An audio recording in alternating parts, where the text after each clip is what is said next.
Welcome to another episode of the Jampack Report today for March the 4th of 2021. Of course, my name is Samuel Adams, and this is a daily gaming news podcast meant to bring you the hottest news you need to know from around the industry. Hosted on YouTube and podcast services around the world 5 days a week, it's your one-stop shop for everything you need to know. So if you enjoy the show and you like what you see, hit that subscribe button and keep coming back for more.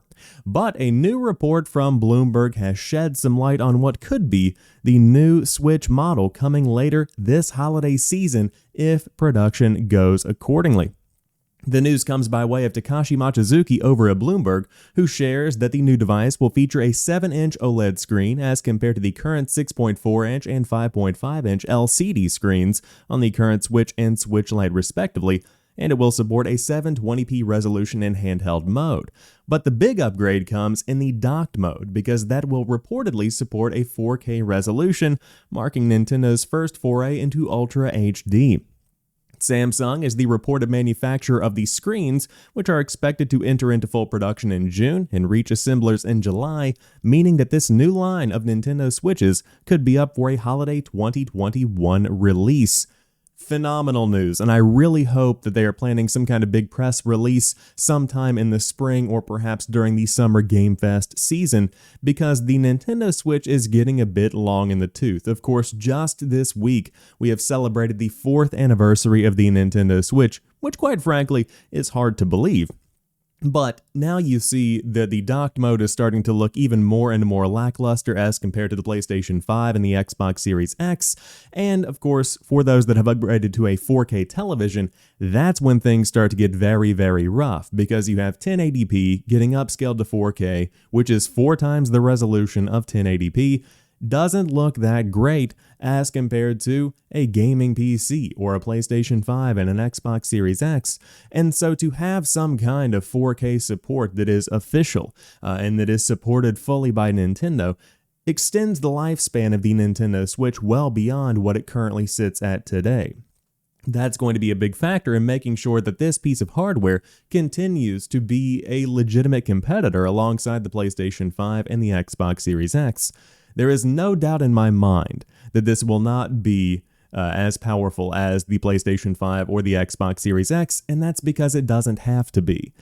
Nintendo fans are not there for the graphics. If you want the highest end textures, the highest frame rates, you're going to be getting a PS5 or a Series X or building your own gaming PC. Nintendo fans are there for fun, they're there for a good time, and they're there for the hybrid approach, where you have a handheld and you have the dock. If the new dock can upscale, maybe a 1440p resolution up to 4K, that's good enough for a lot of people, and of course they are able to keep those prices low for the hardware as well. No price was detailed here, but I've seen a lot of people throwing around $350. Personally, I think that this new Nintendo Switch is going to cost $399. Because then you have basically 3 tiers of the Nintendo Switch. You can get the original Nintendo Switch, which is sitting at $299, and it comes with just enough features as you have always had since the beginning of the console's life, and it's good enough for most people, especially for those that have not upgraded to 4K. Then you have the Nintendo Switch Lite, your budget entry-level option that is incredibly cheap at $199. And then you have your premium tier option at $399. Not nearly as expensive as the $499 PlayStation 5 and Xbox Series X, but it is going to give you a bit more of a premium experience as compared to that baseline Nintendo Switch. That's personally the route that I think they're going to take. And that will sell incredibly well, because there are very, very hardcore Nintendo fans out there that are ready for the upgrade. And of course, we saw how the new Pokemon Arceus game ran during the reveal last week. It's time to upgrade that hardware and make things run a bit smoother so that people can have a more robust, fleshed out experience when they do game on Nintendo's hardware. So hopefully we will see this for a holiday 2021 release, and right now I'm still on the fence about whether or not I want this, because my immediate reaction as somebody who loves technology and gaming is yes, I would love a Nintendo Switch Pro of some kind. But then I remember that I'm not super into Nintendo games personally, and then the majority of other games that are on the Nintendo Switch I can get on Xbox, so still kind of toss up for me, but For those that have been looking forward to an upgrade, it looks like it is coming your way very, very soon. Another small piece of this report that I accidentally left out is that the bezels are reportedly going to be smaller around the screen to give the Nintendo Switch Pro, or whatever it ends up being called, more of a premium feel as compared to the Kindle Fire-esque body that you have right now. So that's something that also caters to me as somebody who loves bezel-less technology. My laptop doesn't have a bezel, my phone doesn't have a bezel, my tablet barely has a bezel.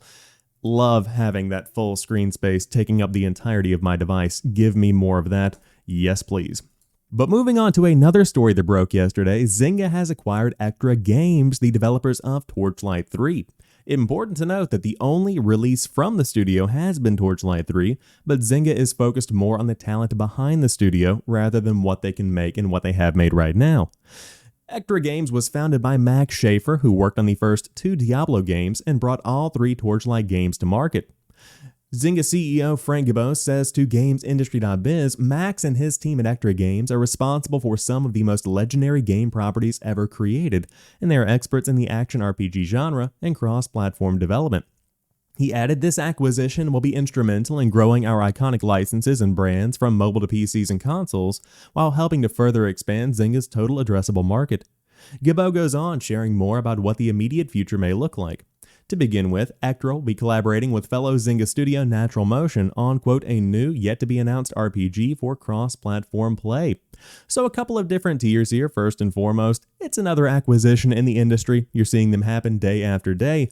But on top of that, interesting to see that not only will Zynga franchises be coming to consoles and PCs, but on top of that, a new unannounced RPG for cross-platform play.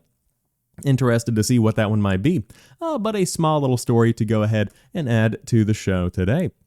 Moving on to an update from something we discussed yesterday, The Sinking City has been pulled from Steam yet again after Frogwares has issued a DMCA. If you don't know what's going on here, highly recommend you check out yesterday's episode of the show for March the 3rd of 2021. But in short, Frogwares, the developers of The Sinking City, have been in a legal dispute with their publisher, who allegedly ripped a version of their game down, broke into the code, and shared it to Steam to continue generating profit, all while cutting Frogwares out of the equation. Lots to dig into there. But the company has issued an update to Vice saying, quote, a DMCA notice proved to be our most effective tool to give us time to gain further potential evidence and to also start the required and lengthy additional legal process to prevent this from happening again. We are aware that a final ruling on whether Frogwares are obligated to deliver a Steam version has yet not been made and could take years. As it stands, we have an appeals court ruling saying, until further notice, Frogwares do not need to deliver a Steam version to Nacon. In the meantime, Nacon decided to take justice into their own hands and release a pirated build. We are also aware that the DMCA claims on the Steam version may only be a temporary fix, and that the game may make a comeback in this form or another. Providing partners like Valve with finalized rulings and third-party verified evidence so they can make their final decision takes time and resources. In the meantime, if they decide they have to continue selling the game, we can only respect that while continuing to speak to them and provide them with more information. Of course, the game is also out on PS4, Xbox One, and Nintendo Switch, but the Steam version has been taken offline. Now, I do want to mention, you can buy the game directly from Frogwares if you do want to play the game on PC, but a very messy situation gets even messier. You hate to see it, you really do. But I hope that it all irons itself out and that they can come to an amicable conclusion to this tale, because man, it's getting rough out there in the publisher/developer argument between Nacon and Frogwares. But to round out today's show, a new round of games is coming to Xbox Game Pass, including NBA 2K21, Football Manager 2021, and more. Megan Spur, community lead at Xbox Game Pass, takes to the Xbox Wire to write, quote, it's time to break out the foam fingers. We're kicking off March with some of the most celebrated video game sports franchises. To give you a replay, Madden NFL 21 just joined the Xbox Game Pass Ultimate Library with EA Play, plus a few more games that will hit the playlist soon. But we are not stopping there. Whether you're looking to charge down the gridiron, hit the soccer pitch, or want to shoot some three-pointers on the court, we have you covered. Let's get to it. Madden NFL 21 comes to console via EA Play, Football Manager 2021 on PC comes on March the 4th, and Football Manager 2021 Xbox Edition on console and PC comes on March the 4th as well. Additionally, NBA 2K21 Cloud and Console launches on March the 4th, Star Wars Squadrons is coming later in March, and NHL 21 is coming in April. Big gets for the Xbox Game Pass library lineup here. For sports fans, this is a very good month. Unfortunately for me, not really big into the sports games, but I can tell you this right now. I love Star Wars Squadrons, and if you haven't, you need to play Star Wars Squadrons. Whether you're on PlayStation, whether you're on PC, whether you're on Xbox, you need to dig into Squadrons because that is some of the best space combat that I have ever experienced. Phenomenal time with that one. And of course, the next-gen upgrades look phenomenal on the Xbox Series X as well. But outside of that, the big three, in my opinion, are, of course, Madden 21, NHL 21, and NBA 2K21. So if you want to dive into any of these, they are coming to a Game Pass subscription near you, and you can find the full breakdown over on the official Xbox blog. But that rounds out today's episode of the Jampack Report. If you enjoyed today's show, drop me a like down below and let me know what you think about the new Nintendo Switch that could be hitting the market very, very soon. Do you think these rumors, these reports are legitimate, or do you think something else could be on the way, or do you think nothing at all? Let me know in the comment section down below. But until tomorrow, you guys have a fantastic rest of your day. I'll talk to you soon, and peace.